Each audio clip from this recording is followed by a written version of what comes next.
ओम नमः शिवाय। आइए सुनते हैं श्रावण मास के दूसरे दिन दूसरे ज्योतिर्लिंग मल्लिकार्जुन की यह कथा। श्रावण मास भोलेनाथ का सबसे प्रिय महीना है। इस दौरान शिव की आराधना की जाती है। श्रावण मास में भोले शंकर की अगर पूरी श्रद्धा से अर्चना की जाए तो भक्तों की मनोकामनाएं पूर्ण होती हैं। कहते हैं अगर आप भोलेनाथ के 12 ज्योतिर्लिंगों के दर्शन करते हैं तो आपको शुभ फल प्राप्त होता है। इससे पहले हमने आपको भगवान शिव के पहले ज्योतिर्लिंग के बारे में बताया था, जिसे आप दोबारा से मेरे चैनल पर सुन सकते हैं। वहीं आज हम आपको दूसरे ज्योतिर्लिंग यानी मल्लिकार्जुन ज्योतिर्लिंग के बारे में बताएंगे। यह ज्योतिर्लिंग आंध्र प्रदेश में स्थित है।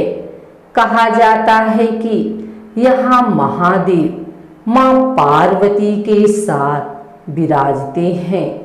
आज हम आपको दूसरे ज्योतिर्लिंग की कथा सुनाने जा रहे हैं।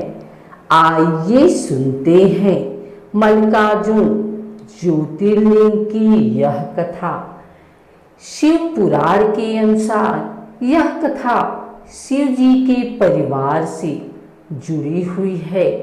भगवान शिव के छोटे पुत्र गणेश जी कार्तिकेय से पहले विवाह करना चाहते थे। जब यह बात शिव जी और माता पार्वती को पता चली तो उन्होंने इस समस्या को सुलझाने के बारे में विचार किया। उन्होंने दोनों के सामने एक शर्त रखी। उन्होंने कहा कि दोनों में से जो कोई भी पृथ्वी की पूरी परिक्रमा कर पहले लौटेगा उनका विवाह पहले कराया जाएगा।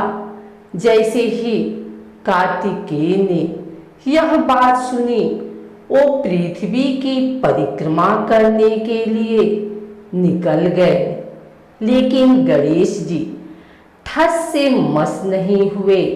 वो बुद्धि के तेज थे, तो उन्होंने अपने माता पिता यानी माता पार्वती और भगवान शिव को ही पृथ्वी के समान बताकर उनकी परिक्रमा कर ली। इस बात से प्रसन्न होकर और गणेश की चतुर बुद्धि को देखकर माता पार्वती और शिव जी ने उनका विवाह करा दिया। जब कार्तिकेय पृथ्वी की परिक्रमा कर वापस आए तो उन्होंने देखा कि गणेश जी का विवाह विश्वरूप प्रजापति की पुत्रियों के साथ हो चुका था, जिनका नाम रिद्धि और सिद्धि था। इनसे गणेश जी को क्षीर और लाभ 2 पुत्र भी प्राप्त हुए थे। कार्तिकेय को देवर्षि नारद ने सारी बात बताई। इससे कार्तिकेय जी नाराज हो गए और माता पिता के चरण छूकर वहां से चल दिए। कार्तिकेय क्रौच पर्वत पर जाकर निवास करने लगे। उन्हें मनाने के लिए शिव पार्वती ने नारद जी को वहां भेजा, लेकिन कार्तिकेय नहीं माने। फिर पुत्र मोह में माता पार्वती भी उनके पास उन्हें लेने गए तो उन्हें देखकर कार्तिकेय पलायन कर गए। इस बात से हताश माता पार्वती वहीं बैठ गई। वहीं भगवान शिव भी ज्योतिर्लिंग के रूप में प्रकट हुए। इसके बाद से ही इस जगह को मल्लिकार्जुन ज्योतिर्लिंग के नाम से जाना जाने लगा। इसका नाम मल्लिकार्जुन ऐसे पड़ा क्योंकि माता पार्वती के नाम से मल्लिका और भगवान शिव का नाम अर्जुन से भी जाना जाता है। आंध्र प्रदेश के कृष्णा कुर्नूल जिले के कृष्णा नदी के तट पर श्री शैलम पर्वत पर विराजित हैं भगवान मल्लिकार्जुन। शैलम पर्वत पर बसे होने के कारण लोग भगवान मल्लिकार्जुन को श्री शैलम नाम से भी जानते हैं। यह पर्वत आंध्र प्रदेश के पश्चिमी भाग में कुर्नूल जिले के नल्ला मल्ला नामक जंगल के बीचों बीच स्थित है। नल्ला मल्ला का अर्थ सुंदर और ऊंचा होता है।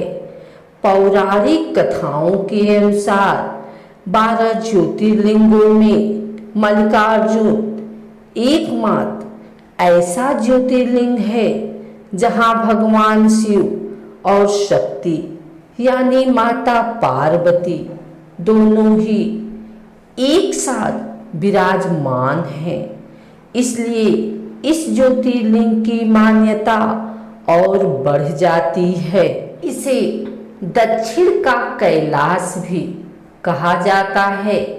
महाभारत के अनुसार मान्यता है कि श्री शैल पर्वत पर भगवान शिव और माता पार्वती की पूजा करने से अश्वमेघ यज्ञ करने जितना फल प्राप्त होता है।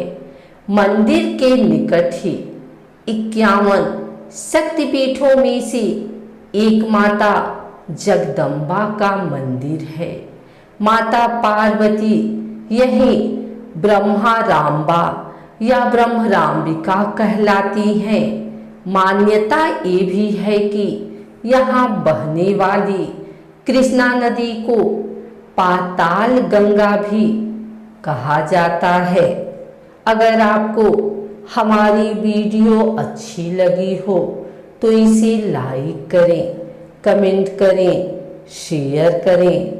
हमारे चैनल भक्ति गाथा को सब्सक्राइब करके बेल नोटिफिकेशन ऑल पर सेट कर लें ताकि आगे आने वाली वीडियो सबसे पहले आप तक पहुंच सके। धन्यवाद।